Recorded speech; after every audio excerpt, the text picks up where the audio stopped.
اعوذ باللہ من الشیطان الرجیم بسم اللہ الرحمن الرحیم الحمد للہ رب العالمین والصلاة والسلام علی اشرف الانبیاء والمرسلین وآلہ الطیبین الطاہرین اعوذ باللہ من الشیطان الرجیم آمنتم من فی السماء ان یخسف بکم الارض فاذا هی تمور ام امنتم من فی السماء ان یرسل علیکم حاصبا فستعلمون کیف نذیر۔ سورۃ الملک آیت 16۔ کیا تم اس بات سے بے خوف ہو کہ آسمان والا تمہیں زمین میں دھسا دے اور زمین جھولنے لگ جائے؟ کیا تم اس بات سے بے خوف ہو کہ آسمان والا تم پر پتھر برسانے والی ہوا بھیج دے؟ پھر تمہیں معلوم ہو جائے گا میری تنبیہ کیسی تھی۔ پچھلے آیت میں ایک بحث رہتی تھی کہ اس میں اللہ تعالیٰ نے فرمایا ہے کہ ہم نے زمین کو تمہارے لیے رام و مسخر کیا ہے۔ زمین ہمارے لیے رام اور مسخر ہے۔ اس میں بتایا آپ کو زمین کی مختلف حرکات ہے، اس کے باوجود ہم کو کوئی پتہ نہیں چلتا، حرکت ہے، آرام و سکون۔ اللہ کا ارشاد اللہ الذی جعل لکم الارض قرارا، اللہ ہی ہے جس نے تمہارے لیے زمین کو جائے قرار بنایا، آرام و سکون کی جگہ۔ اتنی مختلف حرکتیں ہیں، اس کے باوجود آپ کے لیے اس حرکتوں کا اصلاً پتہ نہیں چلتا، سکون آرام ہے۔ حضرت علی علیہ السلام کا فرمان ہے وَعَدَّلَ حَرَكَاتِهَا بالراسیات من جلامیدها، زمین کی حرکتوں کو پہاڑوں کی چٹانوں کے ذریعے معتدل بنایا۔ زمین کے اوپر کا حصہ جو ہے جامد ہے، 300 کلومیٹر کے بعد لاوا ہے، لاوے، وہ سیال ہے، اوپر جامد پھر سیال ہے۔ پھر زمین کے مرکز جو ہے وہ لوہے کا مرکز ہے، زمین کا 3000 کلومیٹر کے اندر نیچے جا کر کے زمین کا جو مرکز ہے وہ بھی مضبوط ہے۔ زمین کا مرکز بھی جامد ہے، زمین کا اوپر کا حصہ بھی جامد ہے، درمیان میں سیال ہے۔ تو پھر کیا ہونا چاہیے تھا کہ اوپر کا جو جامد حصہ ہے وہ سیال مارنے کے وہ ڈھول جاتے ہیں۔ اس کے لیے کیا انتظام کیا اللہ نے؟ پہاڑوں کا میخ والجبال اوتادا، پہاڑوں کو میخیں بنا دی۔ یہ پہاڑ جو یہاں ہمارے زمین سے اونچائی پر ہے، اسی طرح زمین کے اندر بھی ہزاروں کلومیٹر جو ہے وہ زمین کے اندر اس کی جڑیں ہوتی ہیں پہاڑوں کی۔ وہ اوپر کا جو حصہ ہے جامد، اس کے بعد جو سیال اور پھر مرکز کے ساتھ جوڑتے ہیں، اور زمین جو ہے اس کے اوپر ڈھولنے سے محفوظ رکھا ہے کس نے؟ پہاڑوں نے۔ فَامْشُوا فِي مَنَاكِبِهَا وَكُلُوا مِن رِزْقِهِ، پس ہم نے زمین کو تمہارے اختیار میں رکھا ہے، رام و مسخر کیا ہے، بس چلو پھرو زمین کے پشت پر، منکب دوش پر، زمین کے دوش کے اوپر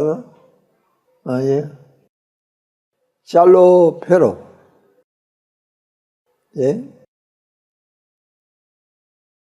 وَكُلُوا مِن رِزْقِهِ، چل پھر کر رزق خدا سے کھاؤ پیو، فَامْشُوا، مشی کرو، آنا جانا کرو، کام کرو، محنت کرو، کماؤ اور اللہ کا رزق حاصل کرو۔ ٹھیک ہے، اس سے ایک قانون بنتا ہے، فَامْشُوا فِي مَنَاكِبِهَا، زمین کے دوش کے اوپر چل پھر کے رزق حاصل کرو۔ اس زمین میں جو کچھ ہے سب کچھ حلال ہے ہمارے لیے۔ اس سے منابع ارضی کی حلیت کا قانون بنتا ہے۔ اس آیت سے بھی، اور آیے خلق لکم ما فی الارض جمیعا، زمین میں جو کچھ بھی خلق کیا وہ تمہارے لیے ہے۔ اس سے بھی حلیت منابع ارضی کا قانون بنتا ہے۔ زمین کے جتنے بھی دولت ہے زمین پر سب حلال ہے، کسی کے قبضے میں کسی کے تصرف میں نہ ہو وہ اور بات ہے، کسی کی ملکیت نہیں ہے، حلال ہے آپ کے لیے، آپ آباد کریں، آپ وہاں سے کھدائی کر کے وہاں سے تیل نکالیں، حلال ہے آپ کے لیے، یا قیمتی پتھر نکالے، یا زراعت کر کے وہاں سے دانے اور فصل اگائیں، کھائیں پئیں، یا درخت اور باغات لگا کر کے شجرکاری کر کے قسم قسم کے میوے، کلوا من رزقہ فامشوا فی مناکبہ، دوڑ دھوپ کرو، سبحان اللہ، دوڑ دھوپ کرو اور پھر اللہ کا رزق کھاؤ پیو، سبحان اللہ۔ یہ اللہ کا قانون ہے، ایک جگہ بیٹھ کے نہیں کھا سکتے، نہیں پی سکتے۔ یہ اللہ نے اس قسم کا نظام نہیں بنایا کہ آپ لیٹے رہیں اور آپ کو کھانا مل جائے گا، نہیں ملے گا، بھوک سے مر جاؤ، یا ذلیل اور خوار غربت اور افلاسی میں مبتلا ہو جاؤ گے۔ محنت نہیں کرو، محنت کرو، کام کرو، فامشوا، چلو پھرو، دوڑ دھوپ کرو، پھر رزق کھاؤ، آرام سے بیٹھ کر کے رزق خدا نہیں ملا کرتا۔ ٹھیک ہے، اس آیت سے ذریعے یہ بات ملتی ہے، فامشوا فی مناکبہا وکلوا، کھاؤ، عیش کرو، پیٹ بھرو، میں رزق ہی، اللہ کے رزق سے، لوگوں کے مال سے نہیں، خود اپنے محنت سے جفا کشی سے کما کے کھاؤ پیو۔ وَإِلَيْهِ النُّشُورُ، ایک بات یاد کرنا رکھنا ہے ذہن میں، دوڑ دھوپ کرو، محنت جفا کشی کرو، زمین کے شکم سے جتنا بھی آپ وہ نکال سکتے ہیں نکالو، دولت اور مال ثروت بنا سکتے ہیں بناؤ، لیکن ایک چیز ذہن میں رکھو، کل اللہ کے سامنے حاضر ہونا ہے، جواب دینا ہے، جی، یعنی اللہ کے قانون کے دائرے میں رہ کر حلال حرام دیکھ کر کھاؤ پیو، چلو پھرو، دوڑ دھوپ کرو، وَإِلَيْهِ النُّشُورُ، جی، اس کو ذہن میں رکھو، پھر محنت کرو، جفا کشی کرو، کھاؤ پیو، دنیا کی زندگی بہتر بناؤ، محتاج نہ رہو، غریب نہ رہو، لوگوں کے سامنے ہاتھ پھیلانے کی نوبت نہ آئے، خود کماؤ، کھاؤ پیو۔ یہ قابل توجہ آیت ہے، فامشوا فی مناکبہا۔ وكلوا من رزقه وإليه النشور أأمنتم من في السماء أن يخسف بكم الأرض، کیا تم اس بات سے بے خوف ہو کہ آسمان والا تمہیں زمین میں دسا دے اور زمین جھولنے لگ جائے؟ فَإِذَا هِيَ تَمُورُ أَأَمِنتُم مَّن فِي السَّمَاءِ، یہ اس زمین کو رام و مسخر کر کے اس کے دوش پر بسنے والوں کو یہ خوف لاحق نہیں ہے کہ اس زمین کو ان کے لیے امن کا گہوارہ بنانے والے کا کارندے جو آسمانوں میں رہتے ہیں اس زمین کو رام و مسخر کرنے سے ہاتھ اٹھا لے، پھر یہ زمین ایک سرکش بے قابو سواری کی طرح ہو جائے اور اپنے دوش پر بسنے والوں کو زمین میں دسا دے؟ ایسا نہیں ہو سکتا؟ یہ ہو سکتا ہے، یا ایک زلزلے کی صورت میں اپنے دوش سے الٹ کر کے رکھ دے۔ ایک زلزلہ ہے، الٹ کر کے رکھ دے، اور یہ پرسکون زمین زلزلے کی صورت میں جھولنے لگ جائے اور سکون اور امن غارت ہو جائے، تمہاری عمارتیں گر جائیں، تمہاری زمینیں جو ہے وہ پھٹ جائیں، ختم ہو جائیں۔ أَأَمِنتُم مَّن فِي السَّمَاءِ، یہاں من فی السماء سے مراد من قدرتہ فی السماء، کیا تم کو اس بات سے بے خوف ہو کہ آسمان والا تم پر پتھر برسانے والی ہوا بھیج دے؟ آسمان والا، اللہ تعالیٰ آسمان والا ہے۔ من فی السماء، من وہ، فی السماء آسمان میں ہے، اللہ آسمان میں ہے۔ یہ قطعاً ہمارا نظریہ نہیں ہے، خصوصاً شیعہ امامیہ کا۔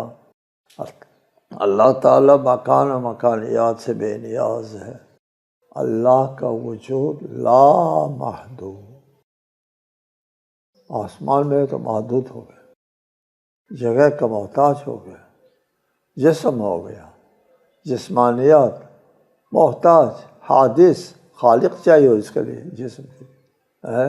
اللہ ایسا نہیں ہوتا، اللہ لا محدود کو اللہ کہتے، اور اس لیے ہم کہتے ہیں کہ اللہ ایک ہے، دو نہیں ہو سکتا، اس لیے کہ اللہ تعالیٰ لامحدود ہے۔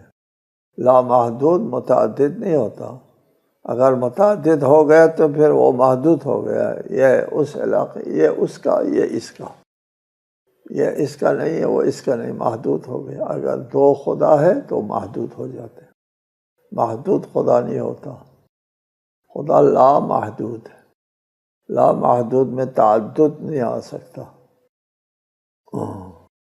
ٹھیک ہے، جب اللہ لامحدود ہے، من فی السماء کیسے؟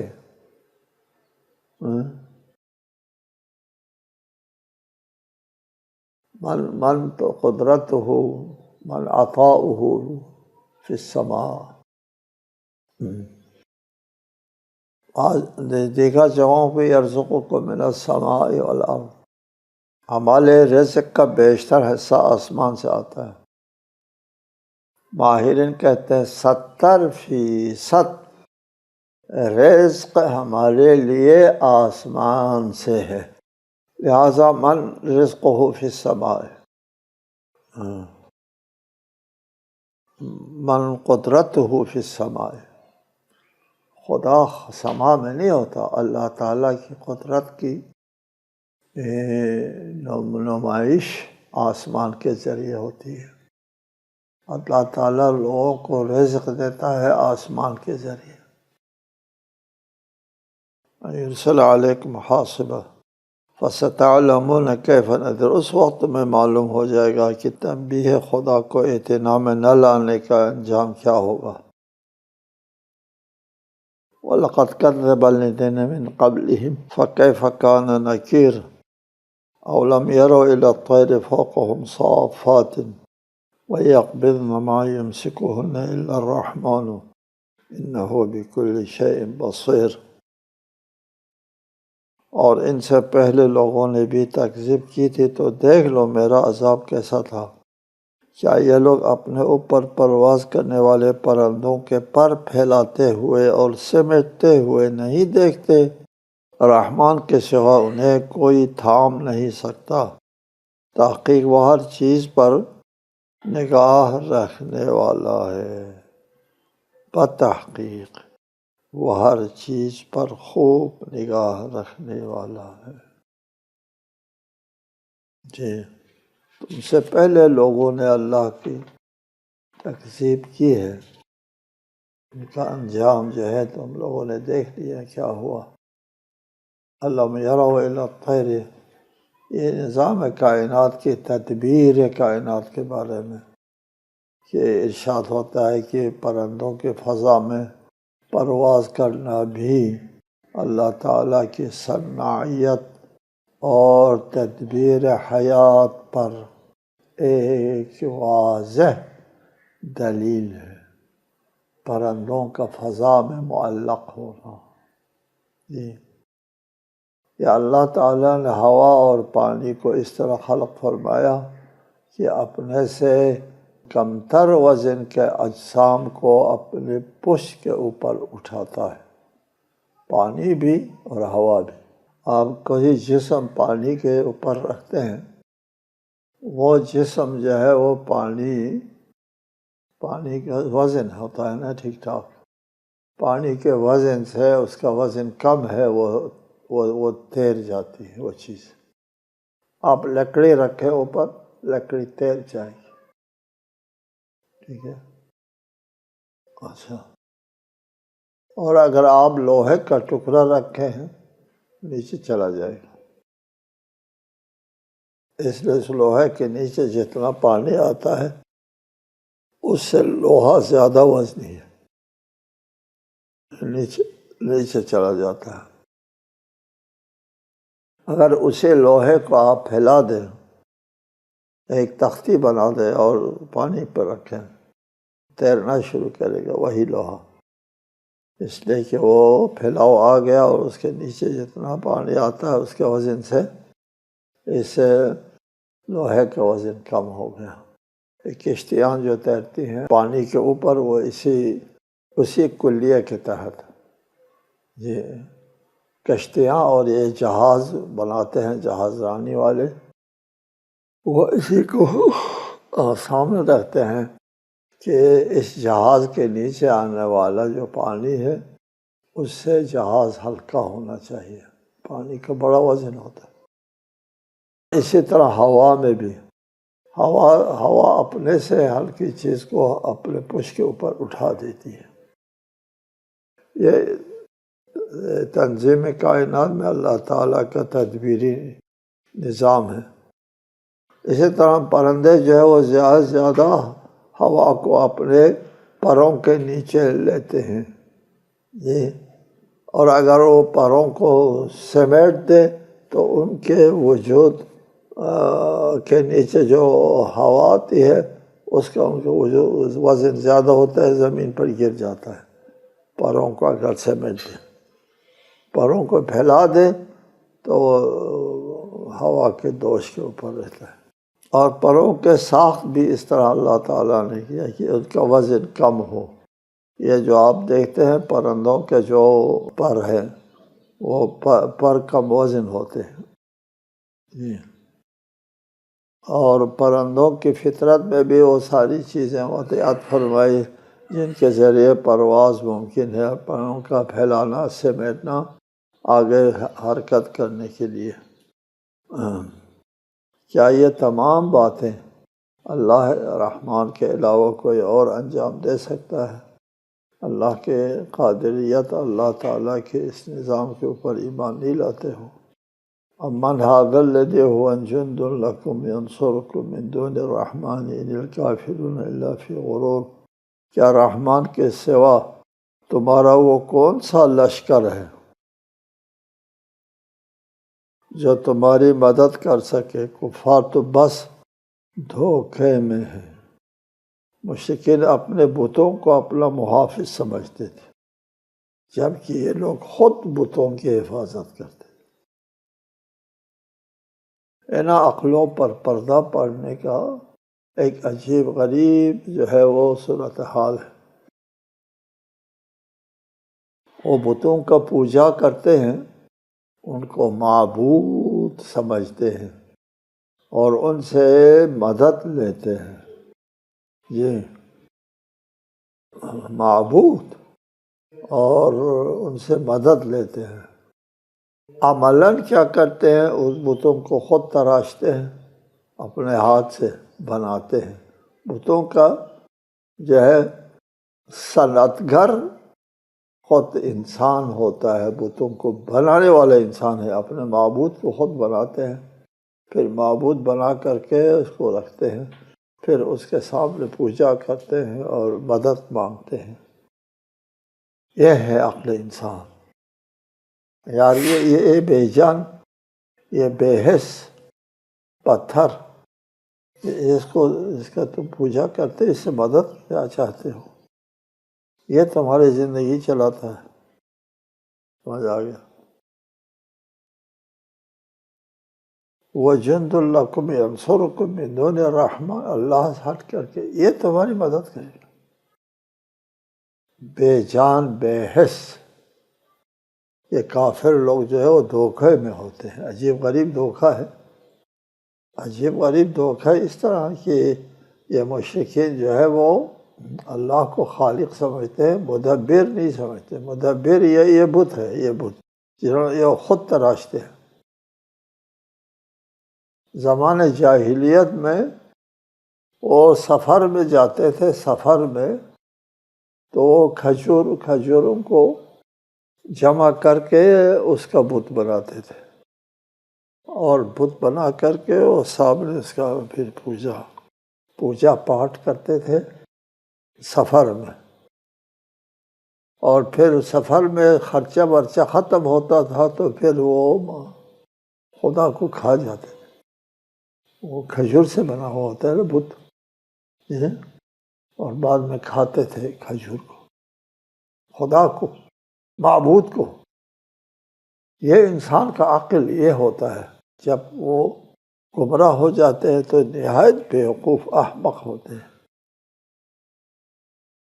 امن ھذا الذی یرزقکم ان امسک رزقہ بل لجوا فی عتو ونفور، اگر اللہ اپنے روزے روک دے تو کون ہے جو تمہیں رزق دے، مگر یہ لوگ سرکشی اور نفرت پر اڑ گئے ہیں۔ جی، اور اگر اللہ تعالیٰ آسمان سے بارش روک دے اور زمین میں رویدگی ختم کر دے، اور دانے شگافتہ ہونے سے رک جائے، مجھے فلق الحبہ وبرأ النسمہ، فلق الحبہ دانے کو شگافتہ کر کے اس سے جڑیں نکالتا ہے۔ وہ جڑوں آپ کو بتایا جڑوں کا کام کیا ہوتا ہے، اور وہ پھر اوپر کو دانہ اگاتا ہے۔ زمین دانہ شگافتہ ہونے اور بارش کو ختم کر دے تو پھر کون ہے؟ بلکہ یہ مشرکین حقیقی رازق کو تسلیم کرنے سے سرکشی کر رہے ہیں اور داعیان حق سے نفرت کے ساتھ پیش آتے ہیں۔ یہ مشرکین جو ہے وہ حقیقی ان کی نجات کے داعی کے ساتھ نفرت کرتے ہیں اور اس قسم کی بے ہودگیوں میں مبتلا رہتے ہیں، بت پرستی کرتے ہیں اور اس سے اپنی ساری توقعات وابستہ کرتے ہیں۔ السلام علیکم ورحمۃ اللہ وبرکاتہ۔